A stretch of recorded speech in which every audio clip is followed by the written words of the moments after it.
नमस्कार, आपसे मेरा नाम है शुभवीर यादव एडवोकेट और मैं आप सभी के लिए लीगल एडवाइस पर वीडियोस अपलोड करता हूं, जो कि आप सब लाइक करते हैं, पसंद करते हैं, शेयर करते हैं और सब्सक्राइब भी करते हैं। अब तक नहीं किया है तुरंत करिएगा और दूसरे लोगों तक भी जानकारी को जरूर शेयर करिएगा।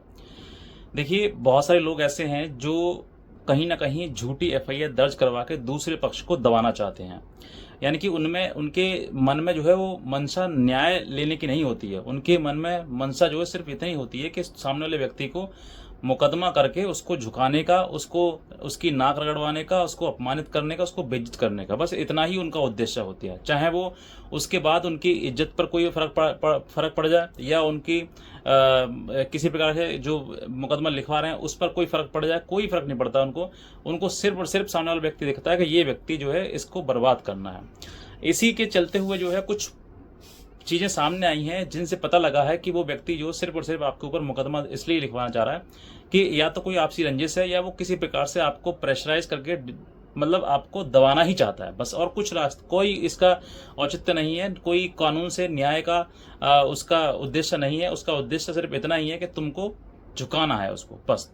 अब इसके पीछे क्या होता है कि कुछ लोग महिला हो या पुरुष हो, कुछ भी हो, पत्नियां जो ज़्यादातर मोस्टली देखा गया है कि वो मुकदमा, दहेज का मुकदमा अपने पति को सिर्फ और सिर्फ झुकाने के लिए करती हैं, बस। और कोई रास्ता उनके पीछे नहीं होता। ना कोई आजकल दहेज मांगता है, ना कोई मारपीट करता है। मारपीट तो हो सकती है, लेकिन कहीं ना कहीं उसके पीछे उस पत्नी को समझाने वाली बात होगी, कहीं ना कहीं उसकी गलती होगी, तभी वो मारपीट करने शुरू होती है। वरना कोई पढ़ा लिखा इंसान, बहुत अच्छा समझदार, जो कि अपने सुख चैन में जी रहा था और तुम्हारे आने के बाद उसका जीवन नरक सा फील होने लगा उसको, तो वो कहीं ना कहीं तुम्हारी गलतियों की वजह से वो हाथ उठा देता है। अब उसको उतना भी अधिकार नहीं है कि वो हाथ उठा दे, तो फिर तुम उस घर में रह भी नहीं पाओगी। अब इसी बात के चलते हुए कुछ महिलाएं जो है अपने पति के ऊपर दहेज का मुकदमा लिखवा देती हैं, और दहेज का मुकदमा लिखवाने के बाद फिर वो स्टार्ट होता है टॉर्चर। अब उस टॉर्चर के चलते हुए कुछ पति पुरुष जो है वो बेवकूफ होते हैं, वो पिसते चले जाते हैं। यानी कोई तुम्हें पीट रहा है, तुम पिटते चले जाओगे। अगर कोई तुम्हारे ऊपर मुकदमा दर्ज करवा रहा है तो तुम करवाते चले जाओगे। कुछ यही नहीं सोचते हैं कि मुझे, जब इसने मेरे ऊपर झूठा मुकदमा दर्ज करवा दिया है और मुझे सिर्फ और सिर्फ इसने बेइज्जत करने के लिए, मुझे झुकाने के लिए, मेरी नाक रगड़वाने के लिए और मुझे समाज में नीचा दिखाने के लिए, सिर्फ इसीलिए मुकदमा किया है, और कोई रास्ता कुछ उसके पीछे है ही नहीं। अगर उस महिला से भी अगर आप सेपरेटली अलग होकर पूछोगे ना कि वाकई बात आओ, मुकदमा जो है, जो कराया तुमने, दहेज की बात है, दहेज ही तुमसे मांगा था, तो वो 100% मना कर देगी और वो कहेगी ऐसा कुछ नहीं है। वो ये कहेगी कि माता पिता की मानते हैं, मेरी बात मानते नहीं है, इसी वजह से मैंने मुकदमा किया है, या फिर मुझे सही से नहीं रख रहे हैं, इस वजह से मुकदमा किया है। वो बात दहेज की होगी ही नहीं, उसमें बात कुछ और ही होगी। और उस जो बात कुछ और होगी वो कहीं ना कहीं उस बात से रिलेट कर रही होगी, उस पति को नीचे झुकाने की बात चल रही होगी। वो चाहती है कि वो मेरे ससुराल में जो है मेरे अनुसार कुछ हो, इसीलिए मैंने मुकदमा किया है। अब ऐसी परिस्थिति में जब सामने चीज़ें आ जाती हैं, आपको पता लग जाता है कि ये महिला सिर्फ और सिर्फ आपको झुकाना चाहती है, तो ये मैं एक चीज़ आपको बताना चाहता हूँ कि आप भी उसके ऊपर क्रॉस एफआईआर करें। जो महिला आपके ऊपर झूठा दहेज का मुकदमा दर्ज करवा रही है, तो उसके ऊपर भी आप एक सच्चा मुकदमा दर्ज करवाइए, उसके ऊपर एफआईआर क्रॉस जरूर करवाइए। अगर आप नहीं करोगे तो जीवन भर पछताते रहोगे, जो समय निकल जाएगा और कई साल बीत जाएंगे। जिस वजह से वो कूद रही है इतना, जिस वजह से वो मुकदमा तुम्हारे ऊपर दर्ज करवा रही है और तुमको नीचा दिखा रही है, तो तुम भी उसको 1% दुख दो, ताकि उसको भी महसूस हो सके कि झूठा मुकदमा दर्ज कराने के बाद दूसरे पक्ष पर कितनी तकलीफ झेलता है वो, तो वो उस तकलीफ का कुछ हिस्सा वो महिला भी झेले, उसको भी एहसास हो। तो आज मैं आपको वो तरीका बताऊंगा कि अगर आपकी पत्नी ने आपके ऊपर दहेज का सेक्शन 85 या फिर कुछ और लेन देन का मैटर लिखवा कर उसने एफआईआर दर्ज करवा दी आपके ऊपर, तो आप भी एक क्रॉस एफआईआर उसके ऊपर करवाएं। काउंटर जिसे बोलते हैं, काउंटर केस। जो एफआईआर कराइए उसके तुरंत करवाइए आप एफआईआर। अब एफआईआर क्या हो सकती है मैं वही बताता हूँ आपके लिए, किस तरीके से होगी वही बताऊंगा आपको। पूरा वीडियो देखिएगा इसके लिए।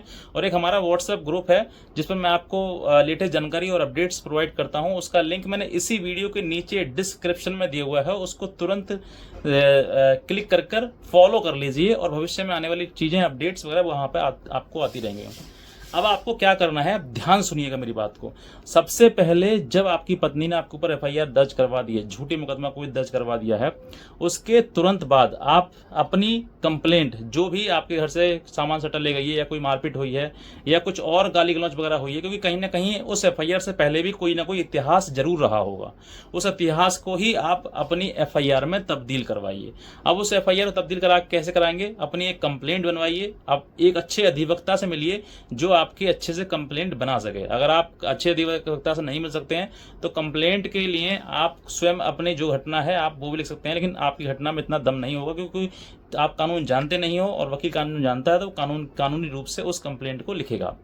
अब उस कंप्लेंट को लिखवाने के बाद आप उसी सेम थाने में दें कि मेरे साथ में इस तरह की मारपीट हुई है, या फिर आपका और उसका पत्नी का अलग थाना है, एक थाना है तो उसी थाने में दें, और अगर अलग अलग थाना है दोनों का तो आप अपने थाने में दीजिए। मतलब जो पति का थाना है वो कौन सा संबंधित थाना है उस थाने में वो कंप्लेंट दीजिए।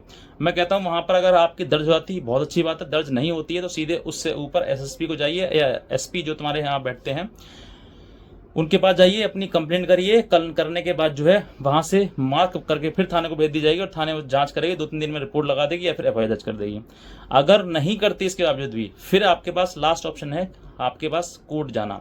कोर्ट जाइए, सेक्शन 173 BNS के तहत जो है नया एप्लीकेशन लगाइए और जो आपने अब तक कंप्लेंट में बात कही गई है उसके साथ आधार सबूत जो भी हैं आपके सब कुछ उसमें लगाइए और कंप्लेंट जाके कोर्ट में जाके अपनी बात कहिए और बहस कराइए। बहस कराने के बाद उस पर कोर्ट जो है वो अगर आपकी बात में दम है, बात सही है, तो फिर कहीं ना कहीं उसमें आदेश कर दिए जाएंगे इन्वेस्टिगेशन के, और इन्वेस्टिगेशन आदेश का मतलब एफआईआर।